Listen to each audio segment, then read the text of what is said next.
Hey, Dreamer here, and today I'm going to be talking about the tips and tricks that I have for any player who's going to be jumping into God Challenge.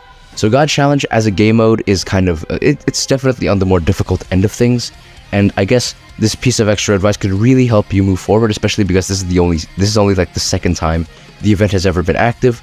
So I've basically already had my experience and completely cleared the last God Challenge, so I guess I could use my experience from back then in order to kind of make some content and have a better understanding of the general game mode that I can use for this video. So I'm going to be jumping into like my tips and tricks, general recommendations on how it would how to clear this. And you know what?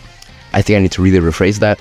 How to have an easier time clearing God Challenge as a whole, because that's a pretty long piece of content that takes a fair amount of effort in order to properly do.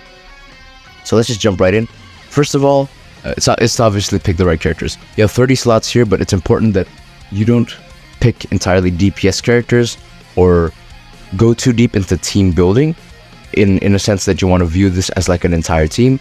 Generally, each row here can be viewed as one team that you bring into the fight. So say for example, I want to use Super Saiyan 4 Gogeta, maybe not this guy.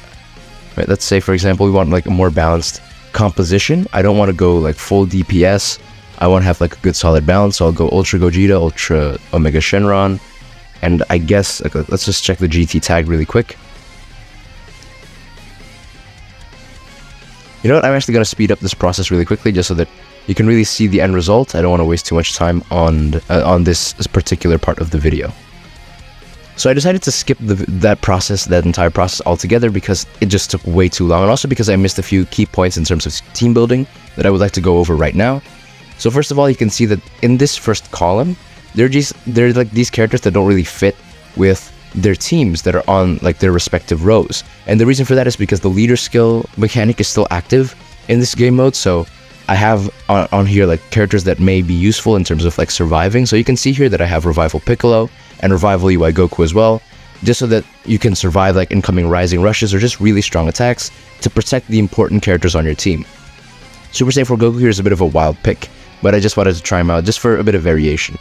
But you can see here on the rightmost three columns, these are all like bench characters, and I guess a few backup characters as well. You can see Super Saiyan 2 Gohan as well as the Super Saiyan 4 Duo, Shallot even as well. They're characters who I can use as backups, this Pan as well.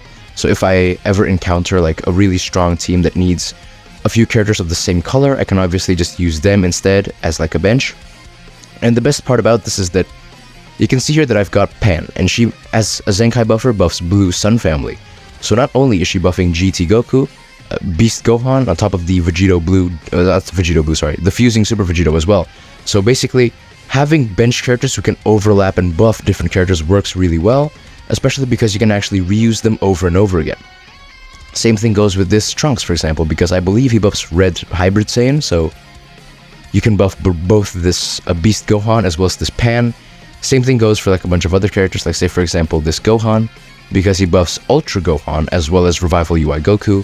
The same thing applies for basically every other character, but generally this is how you want to build the team, to make sure that you basically have characters who can essentially buff other characters on different teams if you need to shuffle things around. As like a really quick example here, I can actually just do that right now. I actually want to have a Zenkai buffer for both this Goku and Vegeta as well as the Super Saiyan 4 Goku. So I'm actually going to switch out this guy for Super Vegeta because he buffs both of them, right? And that's generally how you want to build the teams, generally how you want to kind of like work around these characters. So yeah, that's like team building in a nutshell. Make sure you get a lot of overlap and have a balance between DPS and, you know, basically every single role in the game on top of good bench characters who can work on multiple teams. Now, so you'll notice that when you jump into the actual content, they actually shuffle around the kind of setup that you initially had according to like whichever sorting method you're using. So you won't actually have like a good memory of how you set up the team before unless you actually keep like a screenshot. But generally the fact that you've already set up that team in such a way, all you need to do is just adjust accordingly. So say for example this fight here, you have Garlic Jr. and the Tree of Might Goku. Usually the AI just picks like the front three characters as the battle members. You can actually see here battle members and support members. So you have an idea of which characters you need to bring. So For this particular fight, I think the best option would be to jump in with the Hybrid Saiyan team, most likely. So I'm going to go with Beast Gohan, Ultimate Gohan, as well as the other Ultimate Gohan, this guy. And because this Gohan has endurance, he's already like covering the defensive aspect of it. Now as for the bench, I'm obviously going to be picking the characters who buff the Sun family, so probably her, and I guess you. And I don't need to actually be very like, I don't need to apply or like use these characters sparingly, because I can just recycle the bench characters and use them again moving forward. So if I want to run like a different Hybrid Saiyans team with like this guy, and let's say for example, you know, this Pan as well, and like whichever character that I'd like, I can actually just use them again. And I can even bring this Pan into the fight moving forward later on in like a future round if I need like a good defensive support character who's Red and Sun family to work with the same team. So generally, let's just jump in. You can also pick like whichever equipment you'd like. And generally, you should just go for like the usual setup on how you would normally build these characters. But generally, you know, these equipments, they also are very permanent. You don't actually need to use them over and over again. And so, yeah, I mean, like, that's generally what it takes to win God challenges, to just manage your teams properly. That initial setup makes such a huge difference. And so it's really important that you get it down correctly. But yeah, generally this is how you want to do it. And so I guess it's better if I just jump into like the fight to kind of break things down and show it off, basically show off a little bit of my skills, and to kind of show just how well the opponent can really fight, because it's something worth taking note of. Because the thing is that the AI works very differently and operates much like a regular PvP player would normally play. So I don't know, like I guess it's just a matter of like showing off how I would do it, but generally they have like the same kind of movement patterns, which I guess I'll show later down the line. As you can see here, the battle members that the enemy chooses to use is exactly the same to what we saw initially. Now the AI is obviously not that smart. Using a mid-range strike early on is generally a very reckless move, so it's interesting that they actually did that. But as you can see, like they know how to quick attack, they know how to move and tab around. Like it's very much a real player, perfect vanishing as well. So this is the importance of having like a really strong defensive character, is that you can actually survive these barrages, because the boss generally does, like not the boss, I guess, the opponent can do a lot of damage because they're built like an actual character would be built, like as they would be built in PvP, you know. A lot of perfect vanishing here, very annoying stuff. I'm going to switch into Beast Gohan for the cover change here. But you can generally play around the way you normally would. This AI I think is a lot dumber than the first ever God challenge, like I definitely feel it. Quick attacking is also a really good move to make, because the AI loves to make range with you. They love to like make distance, and that can generally get kind of annoying. But if you know how to work around it, then it's not going to be too much of a problem. I'm gonna go straight into Beast here, drop the combo on accident there. There we go. But as you can see here, obviously I'm having a really easy time because I've already pre-picked the team that I was going to be using, and that just benefited a lot, generally. So me knowing what kind of team I wanted to build, it makes it so much easier to kind of decide what kind of character I want to use. Oh, that was dumb, actually. And taking a lot of damage as well from Videl here. Gohan may actually die, and because she has endurance nullification, yeah, he's probably gonna kill. With the type nullification as well, right? Oh, no, nice, we actually made it. Sick. I think it was because of the buff removal. But as you can see there, you can't just wait and do like regular stuff, you need to actually play normally. And generally that's very annoying. I guess I'll skip this fight and I'll show you the results later down the line, just to... I guess it's to really like demonstrate as to how a fight would normally go, and to see generally if it's winnable or not.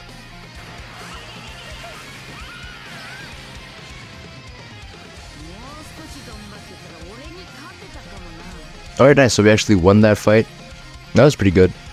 I did kind of poorly there early on in the fight, so I really had to come back and make up for it. But once you win the fight, you obviously, I guess it's much more of a way to demonstrate This is what I was talking about before.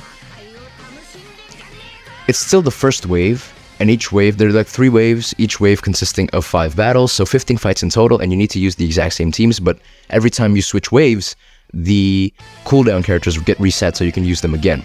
Now, as you can see here, after doing that first battle, I actually can't use both of the Beast Gohans or Ultimate Gohan again because I actually used them as battle members. But opposite to that, you can see that both of the pans that I used as bench characters as well as this Gohan, they aren't on cooldown because they were just used as bench characters. And because of that, I can just recycle and use them over and over again. Oops, sorry. I can actually just use them over and over again if I really wanted to. And so generally that's how you want to do it. That's why I told you before that you need to separate DPS characters, or not necessarily DPS characters, the characters that you want to use and the bench characters that you're going to use, because it makes a pretty big difference when you can actually use the same characters over and over again. But now this is, I guess, a chance to kind of go into a different point. So say, for example, I go full overkill, right? And I end up screwing myself over because, I don't use the characters that I actually would like to use later down the line, because I'm going to be missing a lot of the key anchor characters that I should be using when the tough fights do come. Because each wave consists of 5 battles, and there are 3 waves. Every time a wave gets moved forward, so you get to wave 2 or wave 3, the cooldown characters get reset so you can use them again.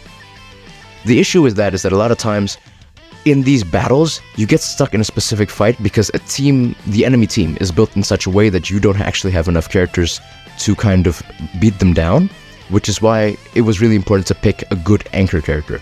So having an Ultra Gogeta, having an Ultra Gohan, or having like these two working together in collaboration, I guess, on the same team, it allows you to kind of combat a large portion of what the enemy can offer. And so having that anchor character is also really important. A big issue here, let's say for example that I make a mistake, right? Let's say that I end up getting like way too carried away and use like a really insane combination. This is obviously a really stupid thing to do. Like, I'm not even gonna hold back on you. It's really dumb to do this.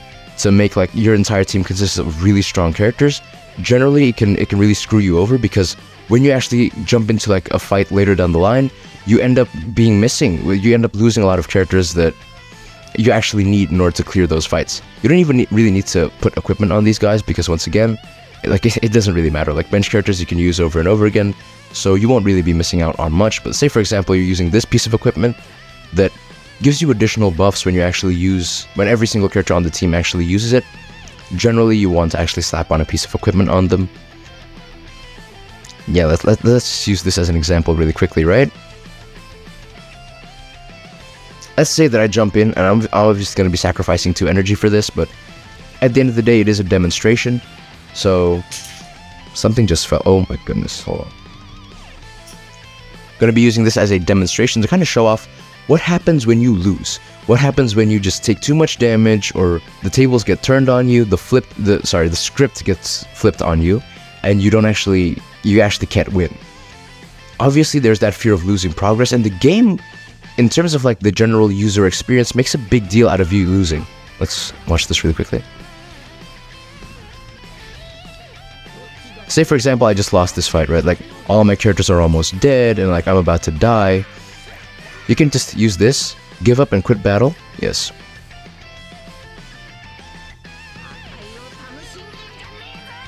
You won't actually be moved back to the first battle. You will actually get an infinite amount of chances to just retry this fight over and over again, and even switch your teams just to make sure that you don't use an insanely overpowered team. You can actually just completely reset this and pick a team that you'd like to use.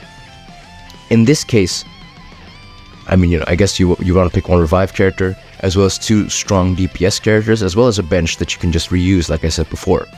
I guess another good piece of advice to really bring up is if you saw the confirmation kind of dialogue box from just now, it actually asks if it's okay if you sacrifice chrono crystals, quitting the fight. And so another piece of advice that I have for you is to never ever use chrono crystals to continue a fight, because there is like no value in that, and a lot of times you don't really need to kind of correct for your blunders, because if you do end up failing, it's better to just restart and sacrifice the energy as opposed to continuing the fight and sacrificing chrono crystals, because they're a really important freemium resource that you can't afford to kind of throw away.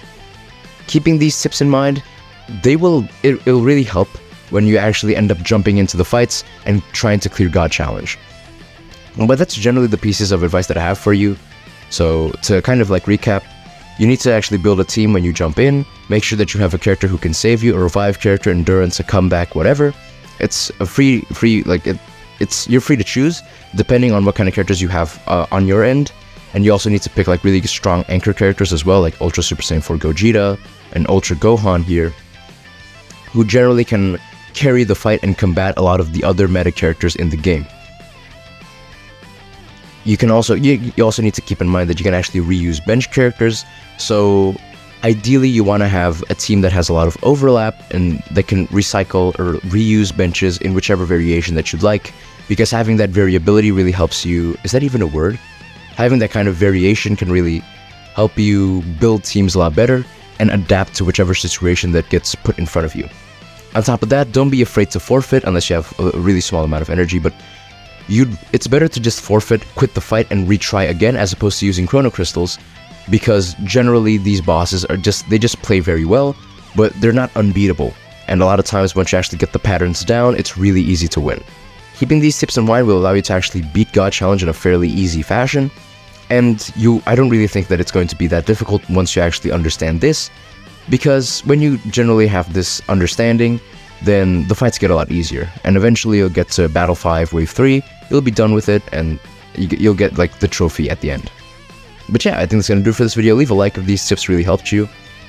Very simple stuff, and obviously I don't want to demonstrate having to clear all of this just to make this video, because it's just kind of like the same theory or the same idea applied over and over again.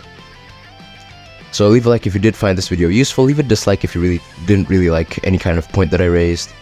Make sure to leave a comment down below on how you would normally clear God Challenge. If these tips were very useful, make sure to let me know, because I haven't really been doing guide content a lot as of late, so any kind of advice or criticism or confirmation as to whether or not this content has been useful is much appreciated. Make sure to subscribe, because I will be uploading very often, hopefully. And yeah, I think that's gonna be doing for this. I think that's gonna do it for this video. Bye, and thanks for watching.